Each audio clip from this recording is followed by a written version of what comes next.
I was sitting here meditating and just pondering what would the Lord have me to talk about. And the Lord just brought this thing to the forefront of my mind relative to the importance of analyzing your circle. Because, as a pastor and as one that deals with a lot of people, one of the things that's becoming clearer and clearer to me is that most of the problems that we're suffering emotionally, financially, even spiritually, are due to our lack of vetting the people we allow into our lives, or even understanding the people that we inherited. Because your initial circle is a group of persons that you inherit. It's called family. You can't choose them. You just kind of inherit them. But you have to understand the psychology behind the circle, because if you don't understand the psychology of three circles that we're going to talk about today, it can guide you, or those circles may guide you away from the perfect will of God for your life. Because one of the demands of circles quite often, especially inferior circles, is that circles demand your attention, circles seem to demand your loyalty, and circles demand that you walk within a certain framework or within certain parameters. Now, the Bible doesn't necessarily use the term circle, but the circle principle is all through the Bible. Circles are encouraged in the Bible. You can find any number of texts where circles are encouraged. In Ecclesiastes 4:9, it says, "Two are better than one, because they have a good reward for their labor." The greater principle is that he's really talking about the power of a healthy and a strong circle. Then the Bible discourages certain kinds of circles. In 2 Corinthians 6:14, he says, "Be not unequally yoked together with unbelievers." For what fellowship? What do you all have in common? So circles are, the principle of the circle is all through the Bible. I want to look at three today in terms of analyzing our circles. But let me say this before we move into the meat of this discussion for this morning. Your circle represents your immediate exposure. Your circle represents your immediate exposure.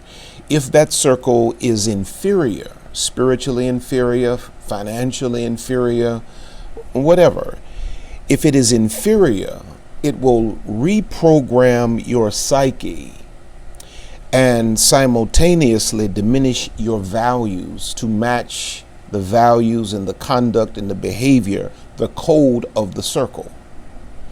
This is why you have to assess, analyze your circle at every level. Because if you outgrow your circle and stay in your circle, you'll just be conformed to your circle. If you outgrow your circle but stay in your circle trying to please people, you will simply be diminished and conformed to the circle. I'm sitting in my yard and I'm looking at certain plants that are in certain pots. They can't grow beyond a certain size because they are limited to the space in which they are exposed, or to which they are exposed. Now let's do some circle analysis, because it is the will of God in the Lord Jesus Christ that nothing will hinder you. I want to say that one more time, because that statement, I felt it in my soul, my spirit, is so prophetic. It is the will of God that nothing will hinder you. This is a season of dominion in your life, that everything you put your hand to is supposed to prosper. Everywhere you put your foot, God has already given that to you. But if you do not understand the things that we're going to discuss in these next few minutes, you will find yourself hindered by your own choices relative to the people you allow to influence your world. Number one, circle analysis.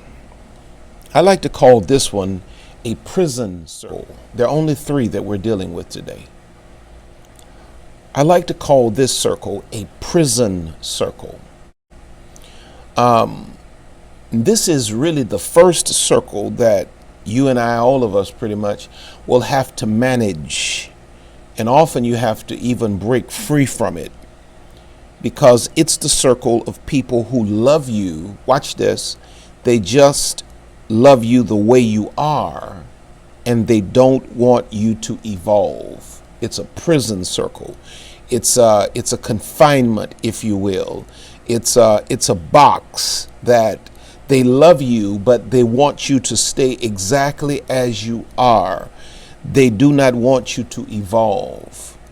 They don't want you to grow up. This is how you can be 40 years old and they still talk to you like you're 12 years old. It's because in their minds, they don't want you to grow up.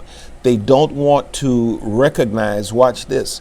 This circle doesn't even want to recognize that you've changed. You can be an entirely different person in this season of your life, and this prison circle will always refer to you in the previous or with the previous terminology. Usually, not all the time, but usually when I'm in the streets of New Orleans where people really know me and knew me when, and I run upon somebody, and if they call me, not all the time, but if they call me Bobby, 90% of the time, they are referring to a guy that no longer lives. And you know, if it's guys, they usually want to bring the conversation in a direction that I would have taken it in previous times, but now I'm a different man.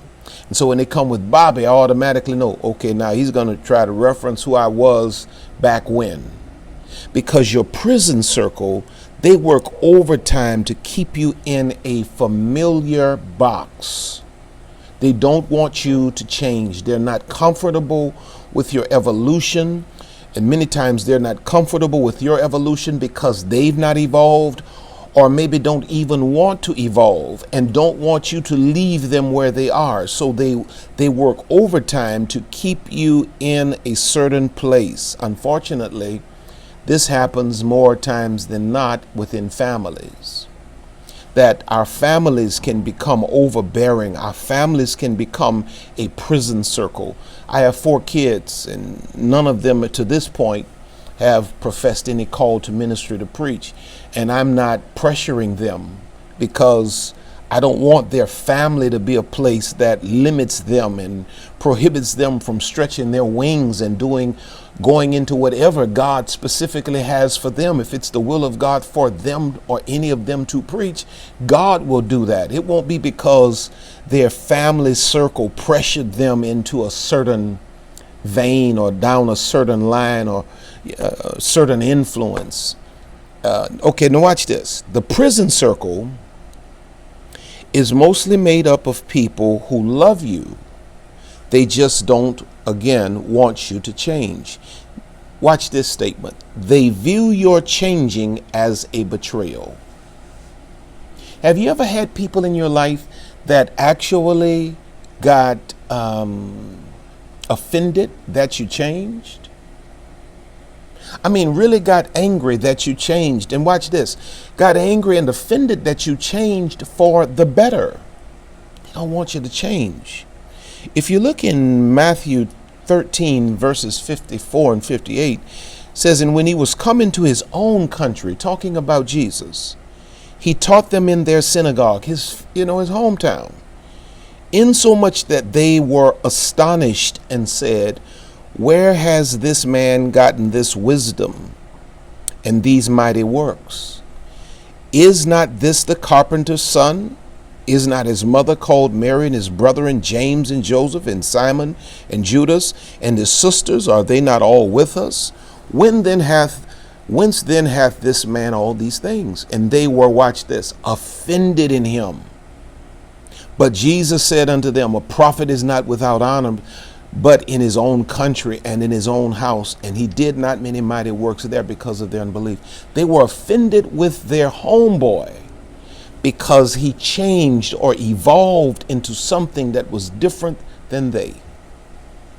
And so the prison circle works overtime to keep you confined to a certain place of familiarity. When you begin to move out of that place of familiarity, the prison circle gets offended with you. Now, this circle is usually made up of people you grew up with, and it's usually made up of people that are just like you or were just like you at a certain phase of your life.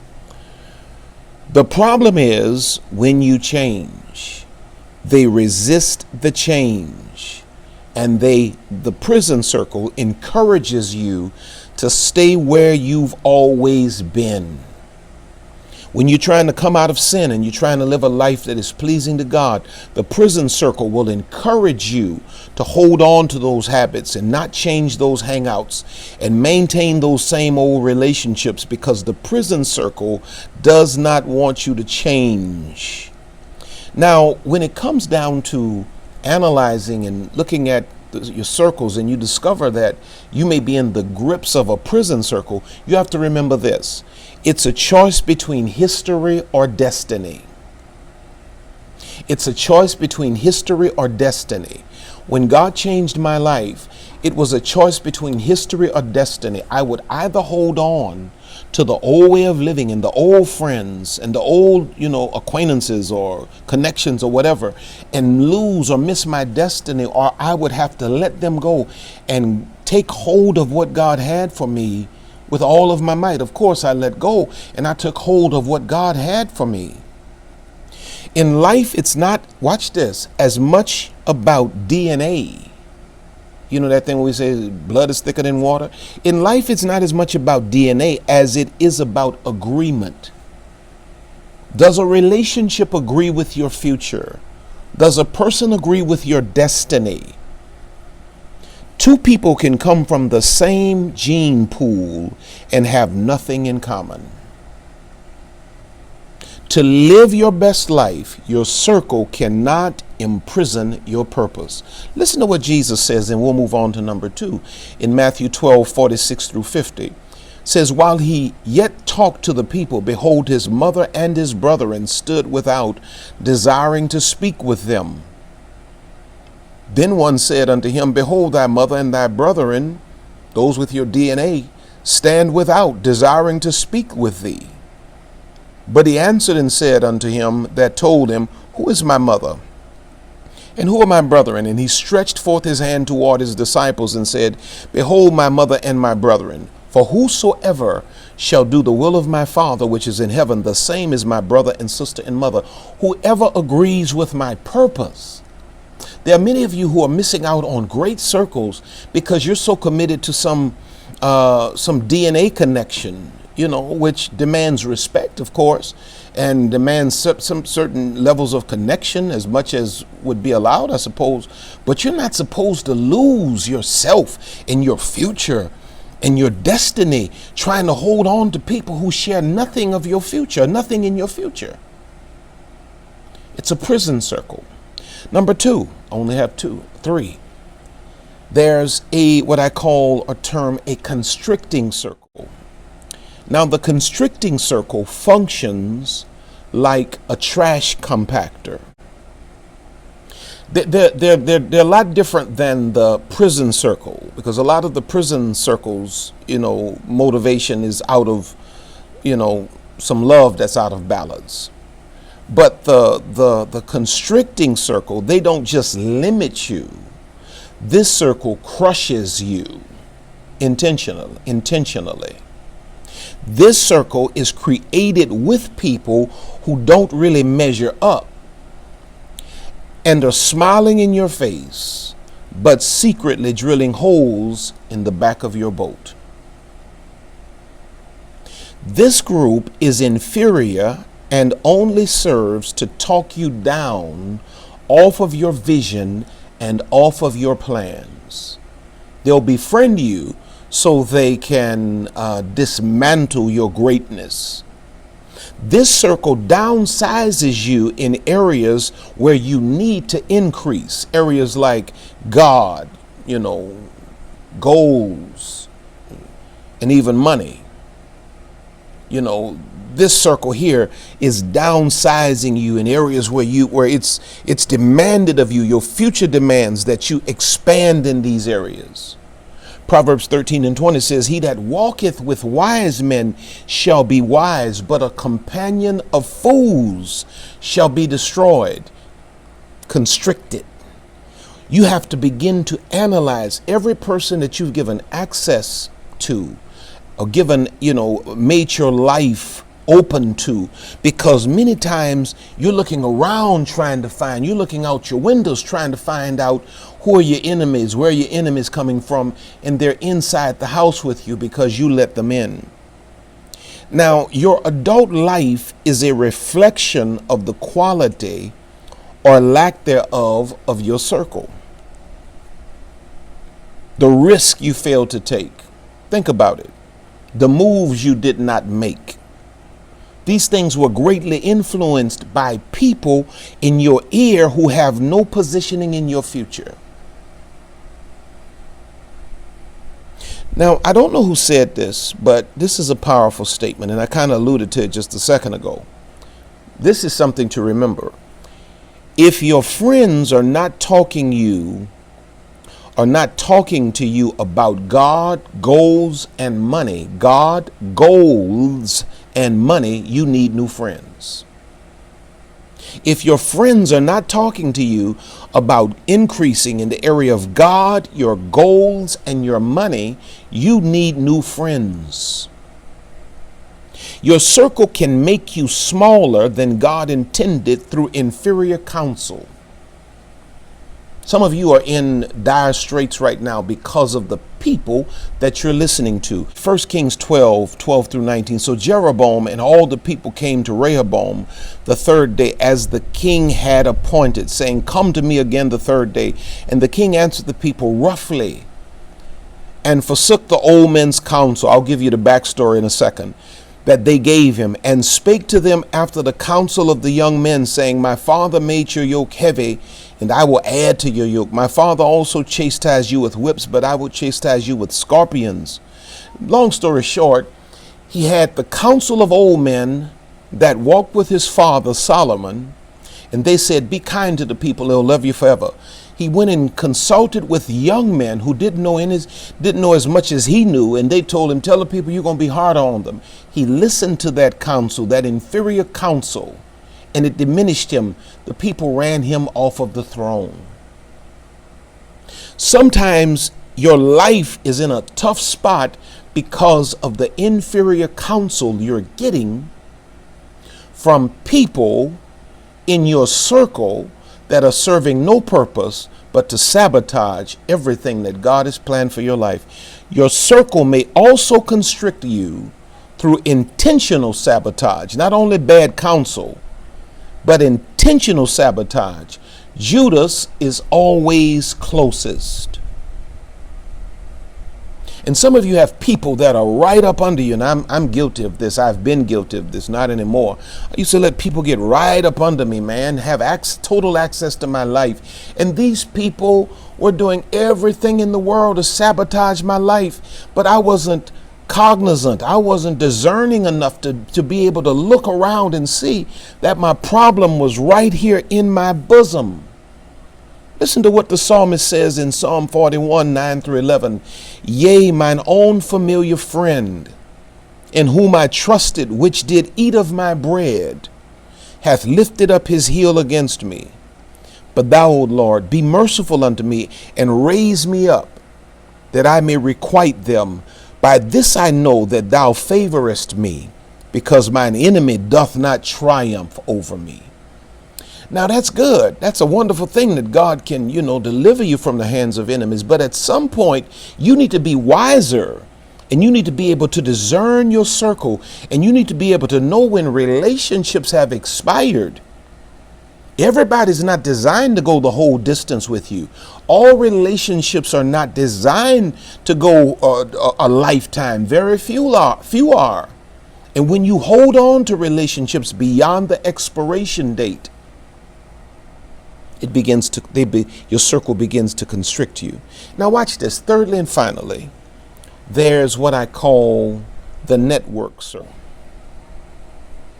The network circle. Now, dare I say this? Most of the people that will view this message have not attained to this level of circle yet. And I say that because I'm just recently, within recent years, coming into an awareness of the power of a network. Because so long you believe that, the people I was born with, like Abram, God said, you got to leave your family, leave your kindred, and go to a place. I got to hold on to these people. Sometimes you take people into your life, and they're there for a season, and you try to hold on to them, and they become constrictors, like the snake, just choking you out. And you try to make a network out of, the prison circle. You try to make a network out of the constricting circle, and none of those persons really qualify. Very few of them, should I say, qualify to fit into your network circle. Now, this group are people who are focused and secure in their own right. They come into your life to add value in the form of information and connections. They see more for you than you've seen for yourself, and they make you excited on the inside about your life and future. Kind of like in Luke 1:39 through 45, where Mary goes to Elizabeth's house, and when Mary gets there, the mother of Jesus, Elizabeth, the mother of John the Baptist, John leaps in her belly. Your network circle are people that make your baby leap. When you get around them, they make you excited. Most of you don't even have that kind of circle. You're spending most of your time in the prison circle. You're spending most of your time with people in that constricting circle, people that are drilling holes and creating problems for you. But the network circle, this circle becomes your network, which leads to your net worth. When you find your network, your money is going to change. The quality of your life is going to change. These are people who you may not have a lot of history with, but you all share a lot of future. Now watch this. Another thing about your network circle is that you all may not be that sociable, may not be people that you kick it with, so to speak, but they're people that are ordained of God to fit into your life. They are in your life for nothing but purpose. You may never go to dinner together, but you have meetings and you pour into one another and you share a few things. They teach you things you need to know. They learn from you without intimidation. When you're teaching them, they don't sit there talking all day. I know. No, they learn from you without intimidation. They share knowledge and resources. They give you resources. They celebrate your wins like your wins are theirs. They make you excited about your vision. They make you know that your vision is possible. They don't let you give up on your dream. And they increase your bottom line. It's your network circle. I'm getting one. I'm developing my network circle. I've learned the difference. I know how to analyze. I know who fits into what, and I know exactly how to create parameters so that one circle doesn't impair or impede my progress. And now I'm in a season in my life where I try to spend most of my time with my network circle. I don't let the constrictors live too long in my life. When I find a constrictor in my life, I do just like I would do if I had a snake in my house. I'm getting it out. You gotta go.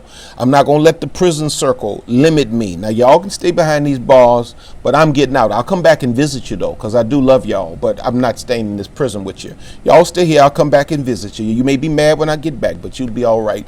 I'm spending most of my time with the network that God is giving me.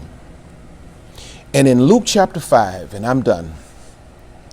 Luke chapter 5, verses 5 through 7, powerful text, says, And Simon answering said unto him, Master, we have toiled all the night and have taken nothing. Nevertheless, at thy word, I will let down the net. Not the hook, the net. And when they had this done, they enclosed a great multitude of fishes, and their net brake. And they beckoned unto their partners, which were in the other ship, that they should come and help them. And they came and filled both the ships so that they began to sink. Now, that's a powerful text. Simon, gives his boat to Jesus. Jesus preaches. He had been fishing all night, took in nothing. Jesus says, let's go back out and launch again. But the text says that Simon launched or threw out a net, not a hook. A net is a connection of pieces that all flow together. And when you cast the net, it drags in hundreds of fish, whereas a hook catches them one at a time. God is moving you from a hook mentality, and now he's repositioning you in a mindset, a network mindset, where he's connecting you to people. And when you all connect together, you're going to catch more together than you ever would have caught as individuals. Let me pray for you, and then I'm done. Father, I thank you for this word, and I thank you, dear God, because I know that there's somebody that's hearing this right now that needs it desperately. This is the answer to prayer. But now, God, I thank you for giving them the courage to change some things and to move into their best life in you. In Jesus' name, amen. I love you. I love you. I love you. I love you. I love you. God bless you now. Pastor, gonna see you real soon. I'll talk to you soon. God bless you.